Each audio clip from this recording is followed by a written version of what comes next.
శ్రీ గురుభ్యో నమ. ఈనాడు సరస్వతి అమ్మవారి యొక్క అభిషేచనం. సరస్వతి పంచమి కాబట్టి సరస్వతి స్వరూపమైనటువంటి గాయత్రి మాతను ఇంతవరకు కూడా మనం అభిషేచనం చేసుకుని అర్చన చేశాం. ఇక అమ్మవారి యొక్క కొన్ని విశేషాలని ఈ సందర్భంగా మనం చెప్పుకుందాం. అటువైపు అలంకారం ప్రారంభం అవుతోంది.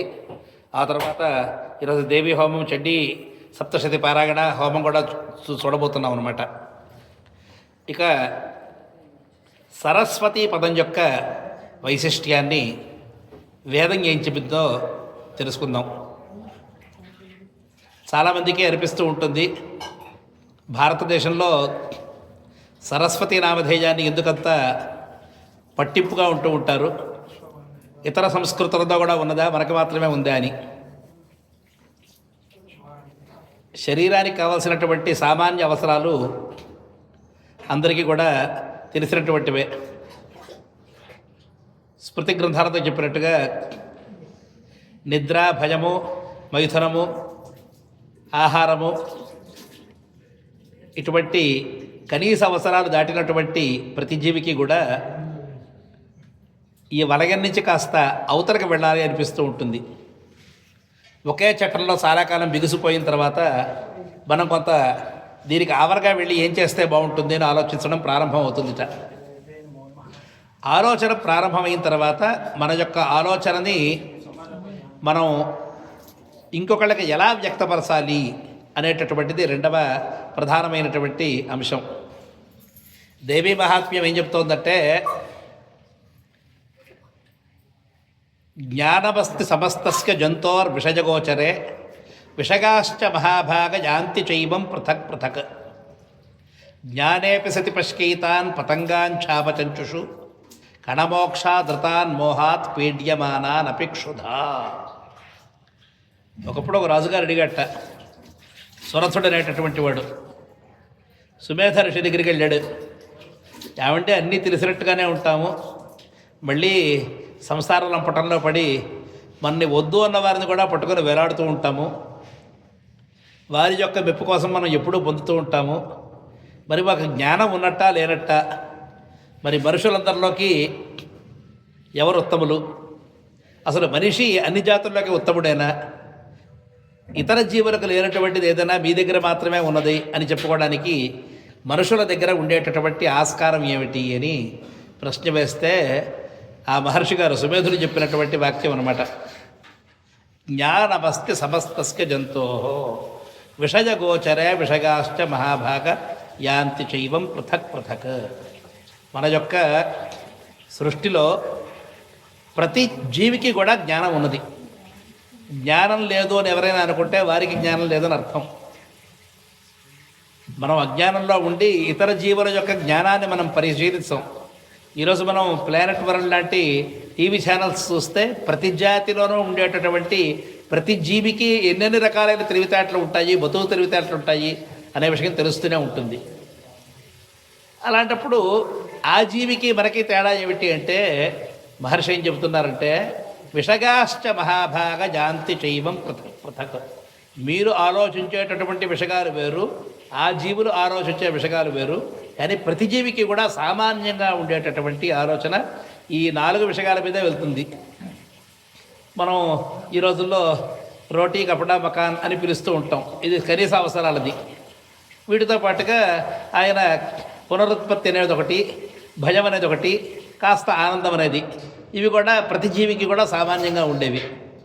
వీటిని సర్వైవల్ ఇన్స్టింక్ట్ అని కూడా ఆంగ్లంలో పిలుస్తూ ఉంటాం. బాగుంది.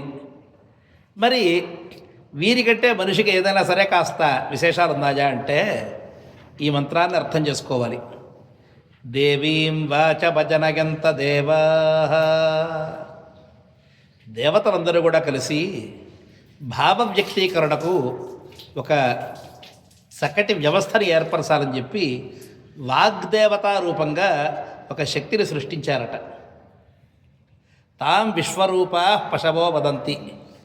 ఆ వాక్కునే విశ్వరూపంలో ఉండేటటువంటి, అంటే అనేక రూపాలుగా ఉండేటటువంటి పశువులన్నీ కూడా వ్యక్తపరుస్తున్నాయి అని వేదం చెబుతోంది. ఏమిటండి, పశువులన్నీ కూడా మాట్లాడుతున్నాయా అంటే ఇందాక చెప్పిన సమాధానమే. వాటి యొక్క విషయం వేరు, మీ యొక్క విషయం వేరు కాబట్టి అవి మాట్లాడటం లేదని మీరు అనుకుంటున్నారు. వాటి యొక్క భాషలో అవి మాట్లాడుకుంటున్నాయి. చెట్లు కూడా మాట్లాడతాయని ఇటీవలే వైజ్ఞానికులు కూడా కనుక్కున్నారు. ఒక చెట్టు తనకి ఒక ఆపదను సంభవిస్తోందని, లేదా ఒకవైపు నుంచి కార్చిచ్చు దావానలం వ్యాపిస్తోందని, లేదా చెట్లు కొట్టేవారందరూ కూడా వస్తున్నారని వాటి యొక్క భయాందోళనని వ్యక్తపరుస్తున్నాయిట. అలాగే వర్షం వస్తున్నప్పుడు వాటికి జలం దొరుకుతోంది, నీళ్లు దొరుకుతున్నాయి అనేటటువంటి ఆనందాన్ని కూడా వ్యక్తపరుస్తున్నాయని తెలుస్తోంది. కాబట్టి ఆ వ్యక్తీకరణ వేరే వేరే రకాలుగా ఉంటుంది అని ఇందాక చెప్పినటువంటి పురాణ వాక్యంతో మనం చేసుకోవాలి. చాలా సంతోషం. అయితే ప్రతి జీవికి కూడా భావ వ్యక్తీకరణ ఉంది. మరి మనలో ఏమిటి గొప్పదనం అంటే సానో మంద్రేష మూర్జందుహాన ధేనుర్వాక అస్మానుపసుష్టు తైతు. ప్రతి జీవికి కూడా ఏదో భావాన్ని వ్యక్తపరిచేటటువంటి శక్తి ఉంది. కానీ మనం ఇక్కడ ఈ మంత్రాల ద్వారా మనం ఏం కోరుకుంటున్నామో ఈ ప్రార్థన ద్వారా అంటే ఉపసుష్టుత, మా చేత బాగుగా స్తుతించబడి ఉపాసన చెయ్యబడి ఆరాధించబడినటువంటి ఆ వాగ్దేవత అయితు అంటే మమ్మల్ని గురించి మమ్మల్ని ఉద్దేశించి ఆవిడ సమీపించుగాక. వాగ్దేవత మనతో నెలకొంటే ఏమవుతుందండి, మనకి ఎలా ఆలోచించాలో తెలుస్తుంది.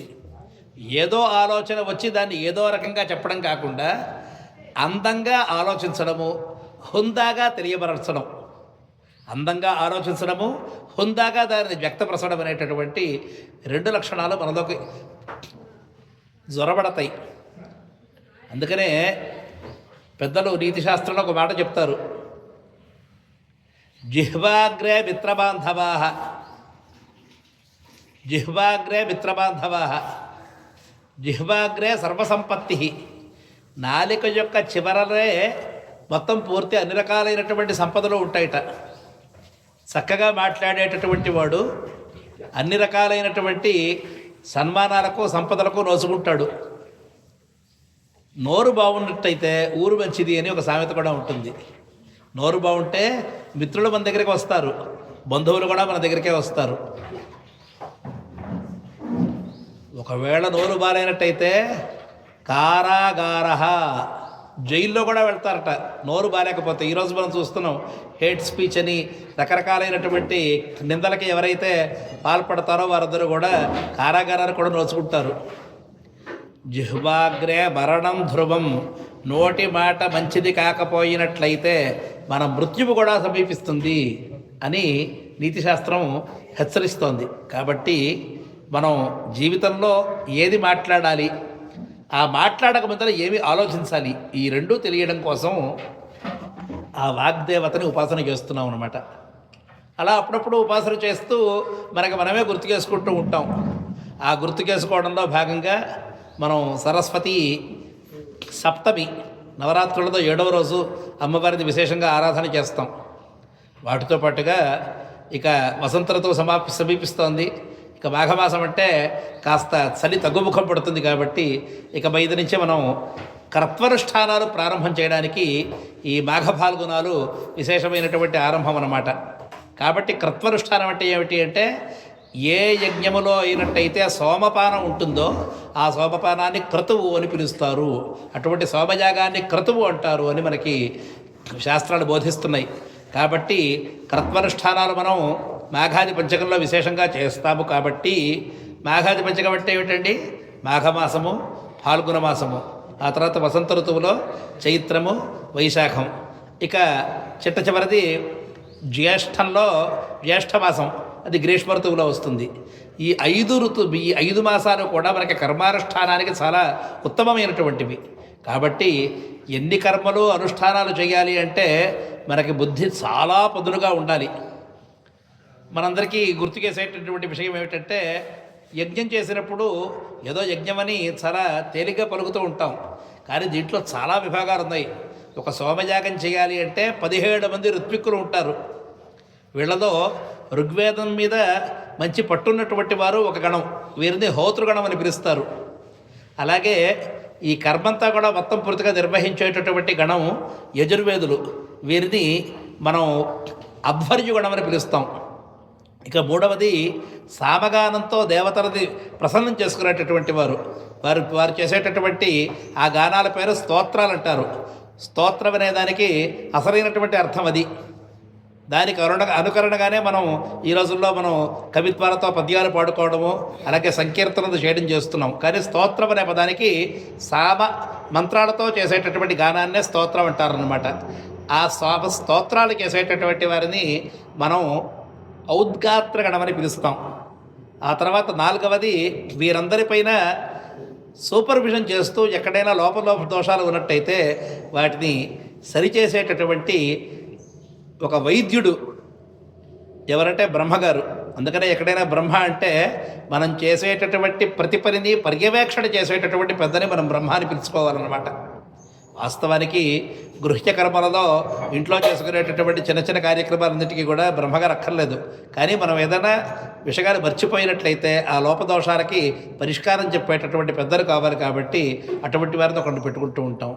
ఇటువంటి బ్రహ్మగారి యొక్క గణం నలుగురు. వీటితో పాటుగా ఉన్నేత అని, అలాగే యజమాని, పత్ని, ఇలా 19 మంది కలిసి ఒక సోమయాగాన్ని నిర్వహిస్తూ ఉంటారు.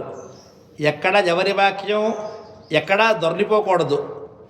అది ఒకవేళ పొరపచ్చాలు వచ్చినట్టయితే యజ్ఞమే మొత్తం పూర్తిగా ప్రత్యవాయం అంటారు. అంటే దానికి పెద్ద ఆపద వచ్చి పడుతుంది. కాబట్టి ఈ సరస్వతీ పంచమి నాడు, వసంత పంచమని చెప్పుకుంటే మాఘశుద్ధ పంచమి నాడు ఎందుకు అమ్మవారిని పూజిస్తున్నాము అంటే, మనం ఇకపైన చేయబోయేటటువంటి 5 నెలల్లో చేసే కృత్వానుష్ఠానాలలో ఎటువంటి లోపదోషాలు జరగకూడదు. ఇక్కడ మనకి ఎలా అయితే లౌకిక విద్యల్లో ప్యూర్ సైన్స్, అప్లైడ్ సైన్స్ ఉంటుంది. మనం వేదంలో చదువుకునేవన్నీ కూడా సిద్ధాంత భాగాలు. వీటిని కర్మలో మనం వినియోగం చేసేటటువంటివి కర్తవ్యానుష్ఠానాలు అన్నమాట.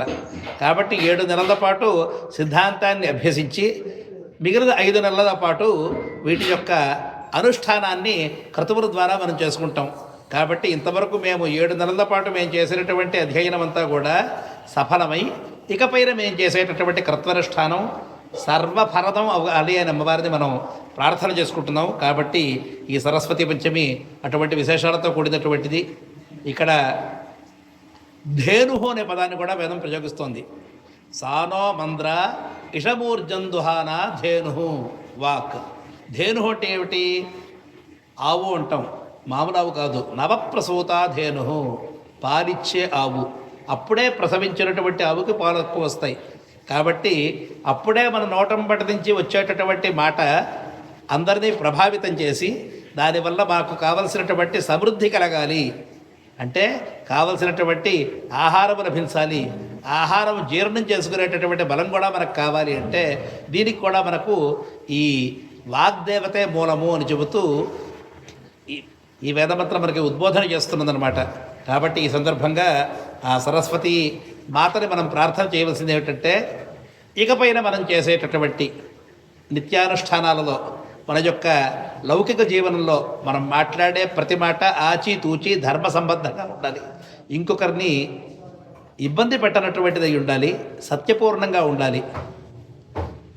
చాలామంది చెబుతారు 5 ఏళ్లలో మాట్లాడడం నేర్చుకుంటా అంట. ఎలా మాట్లాడాలో, ఏం మాట్లాడకూడదో నేర్చుకోవడానికి శేష జీవితం అంతా కూడా సరిపోతుందని చెప్తారు. ఏది ఎక్కడ మాట్లాడాలి, ఏది ఎక్కడ మాట్లాడకూడదు. సత్యం బ్రూజాత్ ప్రియం బ్రూజాత్ నబ్రూజాత్ సత్యమప్రియం ప్రియంచనానృతం బ్రూజాత్ ఏష ధర్మ సనాతన. ఏదో మనుస్మృతి గ్రంథం అంటే అదేదో చాదస్తమని, ఏదో కాలం చెల్లిందని మనం అప్పుడప్పుడు భ్రమపడుతూ ఉంటాం. కొన్ని సత్యాలకి కాలం చెల్లుబాటే ఉండదు, ఎప్పుడూ కూడా నిత్య సత్యాలు అయి ఉంటాయి ఇవి. చూడండి ఎంత చక్కగా చెప్పారు. సత్యం బ్రూజాత్, చక్కగా మాట్లాడాలి, నిజమే మాట్లాడాలి. ప్రియం బ్రూజాత్, సత్యం అని చెప్పి కటువుగా మాట్లాడక్కర్లేదు. యావజా నీ ముక్కు వంకరగా ఉందని చెప్పక్కర్లా, ఓ ఇలా కూడా బాగానే ఉంది కదా అని చెప్పచ్చు. సత్యం బ్రూజాత్ ప్రియం బ్రూజాత్ నబ్రూజాత్ సత్యమప్రియం. సత్యం మాట్లాడమన్నాం కాబట్టి అవతలవాడి మొహం మీద కుండబద్దలు కొట్టి వారిని ముఖానికి మనం రుద్దినట్టుగా, మనం అవతల వారి మనసుని కించపరుస్తున్నట్టుగా మాట్లాడకూడదు. ఓహో అయితే ప్రియంగా మాట్లాడమంటారా అని చెప్పి లేనిపోని అబద్ధాలు చెప్పి అనవసరంగా ఎవరికో తాటాకులు కట్టేసేసి వారిని అందలం ఎక్కించి అబద్ధాలు చెప్పక్కర్లేదు. ప్రియంచ నా అనృతం బ్రూజాత్. ఇలా మాట్లాడేటటువంటి మెళకువ తెలిస్తే అదే సనాతన ధర్మం యొక్క రహస్యం అవుతుంది, దాని యొక్క సౌక్ష్మ్యం అవుతుంది అని స్మృతి గ్రంథాలు చెబుతున్నాయి. ఇలా మాట్లాడేటటువంటి ఒక మెళకువ కూడా మనకు ఆ వాగ్దేవత అనుగ్రహించాలి అని మరొకసారి మనం ప్రార్థన చేస్తూ వాగ్దేవతాయై నమః,